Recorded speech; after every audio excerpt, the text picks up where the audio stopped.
Hello and welcome to Crime Watch. We begin today's show with the story of an 8-year-old Chikamso Mezuwoba who was murdered in cold blood in Rivers State in 2017. She was drugged, sexually assaulted, and her body dismembered by her killers, who are now to die by hanging after 3 years of legal battle. The family of Mezuwoba can now breathe easy as justice is said to have been served. But this judgment has elicited reactions, with many asking, is death penalty really the best form of justice in the case of premeditated murder? What are the possibilities that death penalty really deters people from committing crimes? These are some of the stories we are tracking on the show today, but we'd like to warn you that some of the scenes you are about to see may contain disturbing images. Viewer discretion is advised.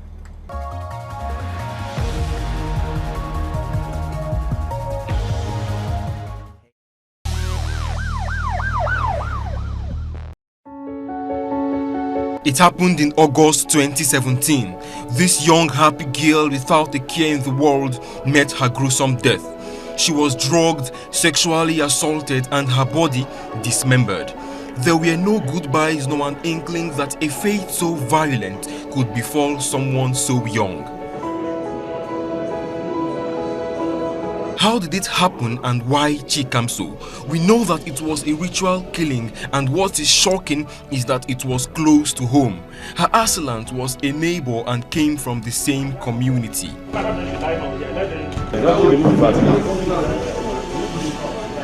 Killings like this are said to be common across many parts of Nigeria and go unreported. For the perpetrators, luck ran out of them as the prime suspect was apprehended by a local vigilante group which handed him over to the police. The suspect managed to escape, was rearrested and returned to Rivers State to stand trial. For nearly 3 years, this family lived in agony. A long drawn-out trial sapped and bled them dry, but they kept it together, hoping for a day that this would all come to an end.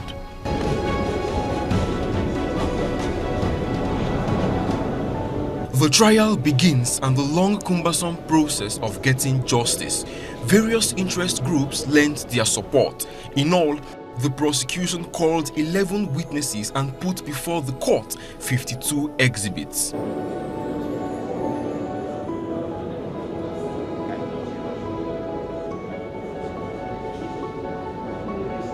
And finally, what family and human rights groups were waiting for, Judgment Day, and the sentence was the stiffest that could be expected.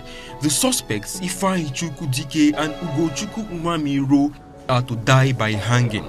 The ex-police officer John Bosco, on whose watch the prime suspect escaped, was given a 1-year sentence for criminal negligence as a result of the suspects fleeing from lawful custody.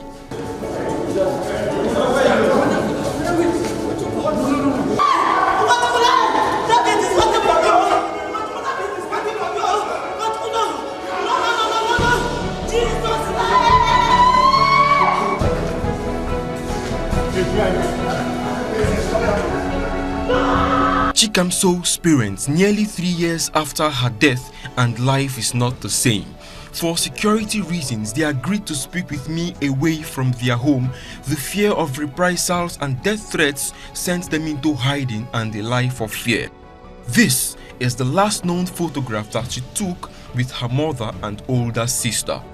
With justice served, I asked both parents how they feel and what life means after the pain and anguish of losing a daughter so young. The absence is much, the absence is much, but nothing you can do. What the scripture said, God knows the best, and what he doesn't know cannot happen. So that's the feelings, okay? That's a very big gap to me. Initially, I never knew that I never knew that maybe I was going to make it to stay without that my child, because she's my last daughter, my last child. These other ones are all in school. I was in the house with just her. She used, that girl used to be everything to me. No matter how small she is, she's my messenger. any mediator between mommy and daddy.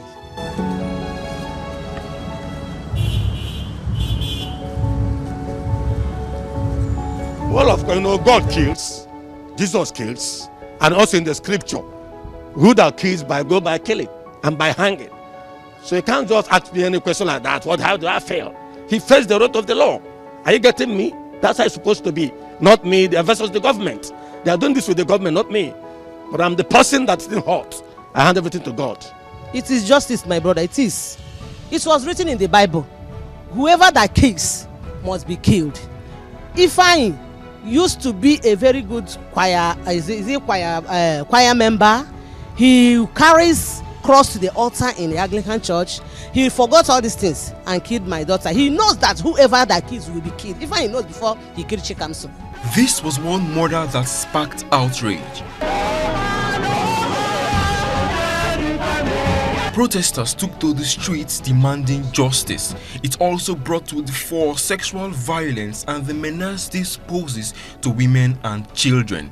In Rivers State, at least 10 complaints are responded to by FIDA, the International Women Lawyers Association. Even at this point of COVID-19, with the challenges of the lockdown, a lot of calls, a lot of reports on sexual violence. We didn't mind. We even go ahead with the families. We make sure we follow up with police, ensure that these matters are taken to court, and follow to the logical conclusion to ensure that just the same way Chikamso has gotten justice, the same way it will happen to others. Despite this, officials from interest groups admit that the number of unreported cases is significantly higher, but the prosecution of these cases leaves a lot to be desired. Normally, immediately you hear the case of rape or defilement, what you hear, police are like this, the way they handle it, and they will even encourage settlement. They encourage settlement. They pressurize the complainants to see that they settle, and they should go and just settle and leave this child. But with the efforts FIDA has put in, the follow-up, and that is why even when you go to most police today, they say, why did you go and report to FIDA? And when you threaten them to say, I want to call FIDA, you see them, they will step up and ensure that they do the needful. Memories of Chikamso may never go away, but her parents find solace in her siblings. You can see how she is. She's an angel. She's come and she's gone. God knows the best. For the family, taking it one day at a time seems to be the only way that they can begin the process of rebuilding their lives. But one thing is certain, it will be tough, and they will lean on one another all the days of their lives. The outcome of this case gives hope to other families and victims of similar offenses, especially sexual violence. But beyond the reactive search for justice, groups like FIDA are asking what other proactive steps can be taken to sharply reduce the number and frequency of these crimes.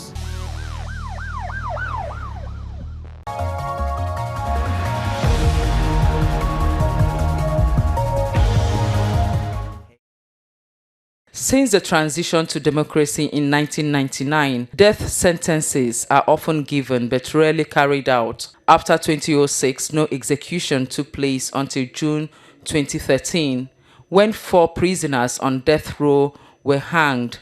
Although about 1,000 other condemned prisoners were awaiting execution at that time. The next execution occurred in 2016, when 3 men were hanged for murder and armed robbery. On 17th of December 2014, after being found guilty of conspiracy to commit mutiny, 54 Nigerian soldiers were sentenced to death by firing squad. The trial was held secretly by a military tribunal. The use of the death penalty in Nigeria has generated debate. In 2017, the Nigerian government rejected the call by Amnesty International to halt the planned execution of some inmates in Lagos State. In May 2020, during the coronavirus pandemic, a court in Lagos used a video conferencing application to issue a death sentence. I had a chat with human rights advocate and lawyer Chino Obiago. He shares his perspective on the dynamics of the death penalty and administration of criminal justice system in Nigeria. We are talking about death sentencing and the serve of justice. What's your take on death sentencing? Well, we have always said that death penalty is not a humane punishment. It is very severe and irreversible. So when there is a mistake of justice, when there is miscarriage of justice, and death sentence is carried out, the person is dead and is irreversible. So we have always campaigned for the abolition of the death penalty because it does not serve any justice. It is not deterrent, it does not deter criminals from committing offense. It does not provide closure for the victims. It simply introduces violence to society. So it does not serve any purpose. Rather, life imprisonment, which has a possibility that when the person is found to be innocent or there's a miscarriage of justice, then the person can, the punishment can be, the proper remedy can be provided. And every criminal justice system is managed by human beings. There's always possibility of miscarriage of justice. So we know that death penalty does not serve justice at all because it is cruel, inhuman, and degrading. So you'd rather advocate for what exactly? I'd rather advocate that, in cases where there's premeditated murder, that the punishment should be life imprisonment without possibility of parole. Okay. That is a punishment. That's a human punishment that still serves the purpose of taking away the person from society. If the person is such a offender that cannot be rehabilitated. But remember that death penalty was introduced into our society by the colonial laws. African traditional society does not kill offenders. No matter how heinous the crime is, even for murder, the traditional societies will banish the offender or impose some other punishment, but not to take life. So death penalty, death sentence is very cruel and foreign to our culture, and it does not serve any purpose. Okay, sir. For the victims, the families of, you talked about premeditated murder. For the families of such victims, do you think that would serve what they truly deserved? What they think the justice would be fair to them? Well, studies have shown that families of victims don't really want a second death. Studies have shown so. I mean, we're talking about empirical studies, and if you ask many of the victims or people who suffer such loss, in such grief, they really want to know the truth about what happened. They really want to know that that the offender has shown remorse, and they really want to know what are the circumstances of the loss. And not many of them not many victims will really want to take life, to beg life for life. And I think that's very empirical study that has been widely read and widely confirmed to be true. We haven't said that. It is not the victims that decide what is justice. It is the society. It is the government. And every society, most modern democracies have abolished the death penalty. As a matter of fact, Nigeria stands with countries like Sudan or Iran or Pakistan in returning the death penalty. Many countries have actually abolished because there's always possibility of a mistaken conviction. Okay. And when that happens, yes, the risk is so high that it is very dangerous to continue to use the death penalty.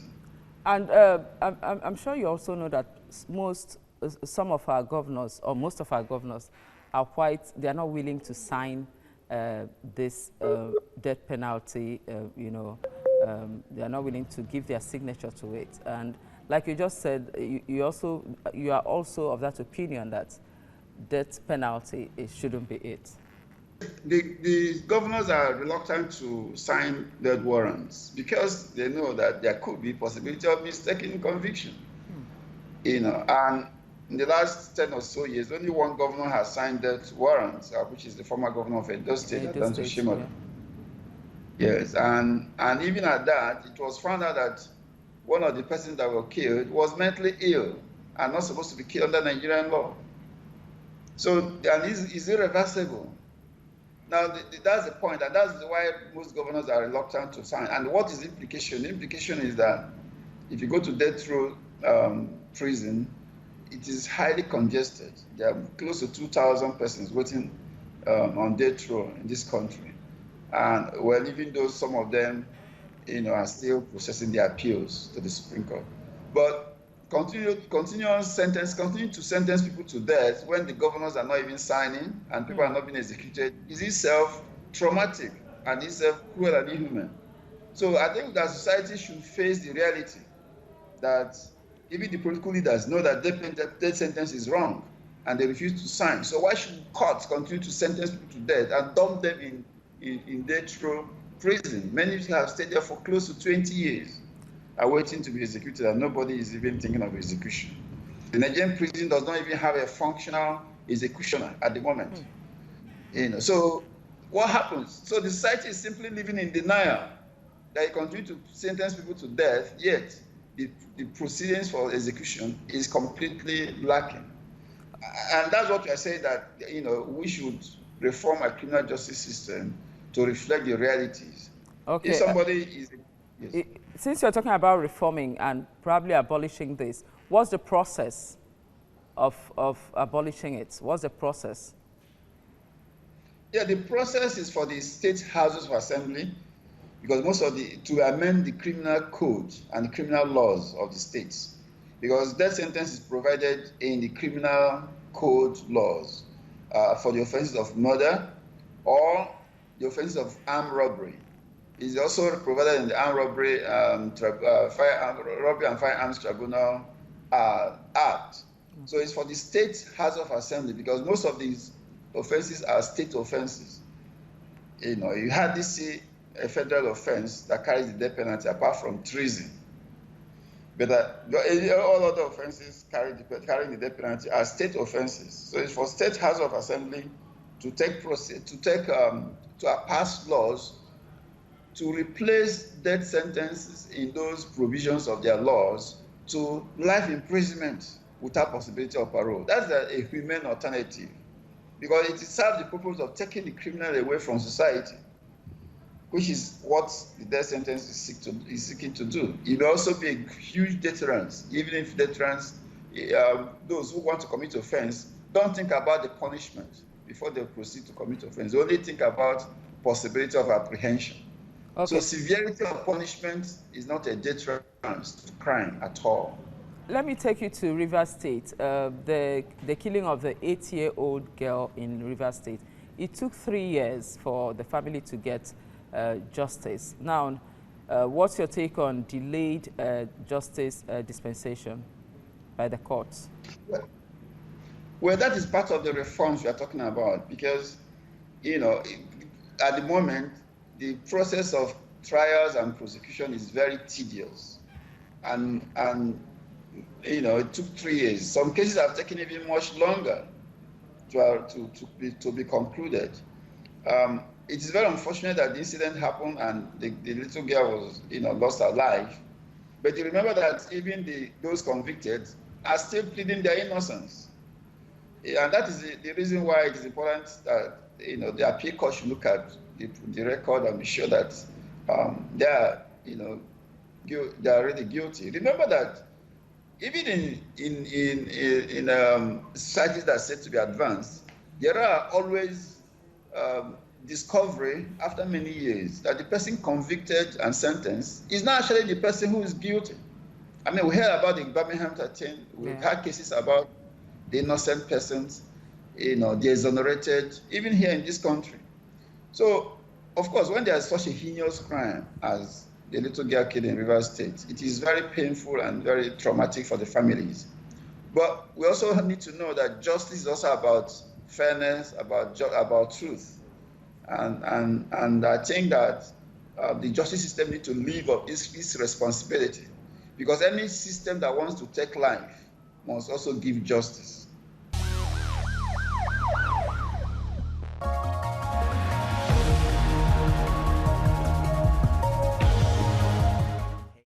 Domestic violence has a long and ugly history in Nigeria. Many victims have been scared, killed, and others permanently left numb to the happiness that marriages are meant to be about.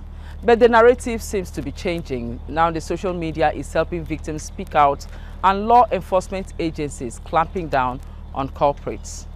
In Lagos, the police have arraigned one Suleiman Mayogun, also known as Afobaje, before a magistrate court in Lagos for allegedly assaulting his wife. The accused was also charged with later posting inciting comments on his Facebook page. Afobaje allegedly committed the offense on May the 5th at Mayegun Town, Jakonde Estate, Etiosa local government area of Lagos State. He later boasted in a viral Facebook post that he had just beaten up his wife along with the pictures. Following his arrest, he pleaded not guilty on Friday to committing the two acts before Magistrate Folake Oshin at the GIC Taylor Courthouse in Igboshiri. According to the police prosecutor, Shino Oluwadeoye, the actions of the defendant were contrary to and punishable under Section 173 and Section 57, 1A of the criminal laws of the state, which deals with assault and provoking breach of peace by offensive publication. If found guilty, he risks 3 years in jail. Upon application by his lawyer, Mustafa Danesi, the defendant was granted bail in the sum of 500,000 naira, with 2 verified sureties who must also be a cleric and a family member to the defendant. The case is being handled by the Lagos State Domestic and Sexual Violence Response Team, in whose custody the wife Omolara has been.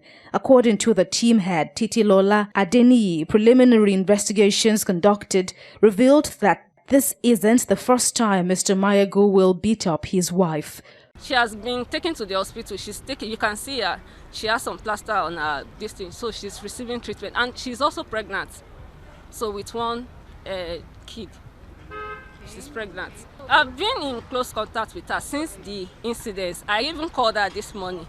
Now she said that they are going back to the hospital.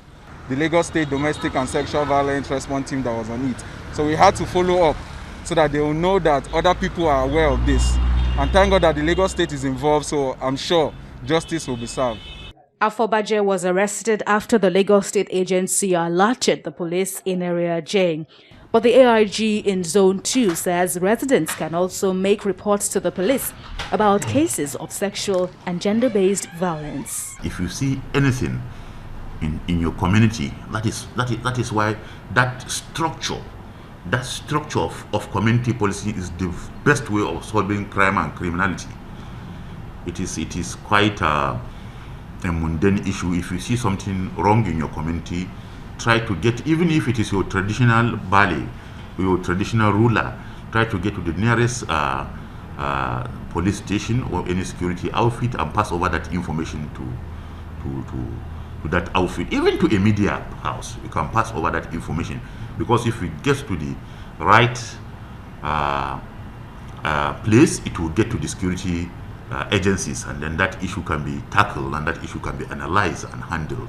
Trial continues on June the 22nd.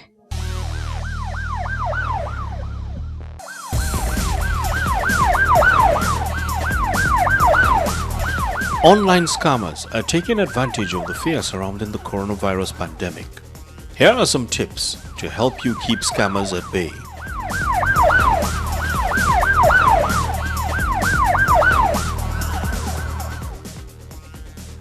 Do not open letters or mails from unknown persons who claim to be health experts.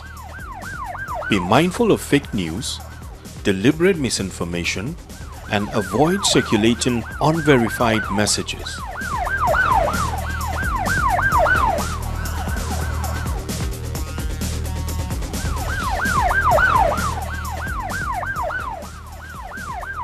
Be wary of scammers who use names of prominent companies to create fraudulent websites.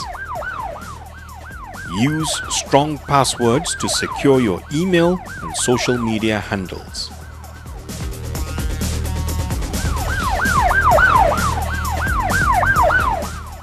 Educate your family, especially your children, about how to stay safe online and offline.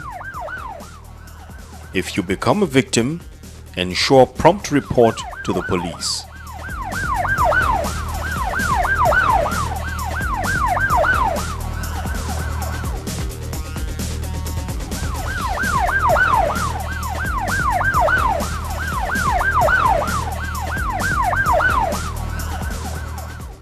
That's our package for today. You can join us for more updates on all our social media platforms at TVC News NG using the hashtag CrimeWatch. Now remember, coronavirus spreads easily from person to person when people gather together. Endeavor to maintain physical distancing and put on face masks whenever you are in public. Do have a crime-free week. I'm Ivy Kano.